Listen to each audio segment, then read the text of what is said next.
Islamabad high court ने बानी PTI के बेटों से बात कराने, जाती मौलिद से मुआयना और जेल सहूलियत की दरख्वास्त पर सुप्रीडेंटेंट अरियाला जेल को कल तलब किया है। इस पर हम बात करेंगे डॉनिस के रिपोर्टर ताहिर नसीर से। ताहिर, मजीद क्या डिटेल्स हैं इससे मुतालिक?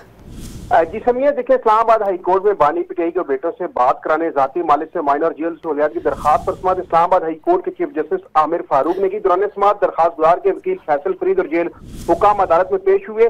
चीफ जस्टिस ने रिमार्क दिए कि आखिरी समाअत में जेल हुकाम से फोन कॉल्स और मुलाकात से मुतालिक रूल्स का पूछा था, जिस पर जेल हुकाम ने जवाब दिया कि 13 जनवरी को फोन कॉल कराई गई थी। चीफ जस्टिस ने रिमार्क दिए हर बार फोन कॉल के लिए दरखास्त तो नहीं देना होगी। जेल हुकाम ने ये अदालत को आगाह किया कि व्हाट्सएप कॉल रोज में है, लेकिन अदालती हुक्म पर करवाई गई है।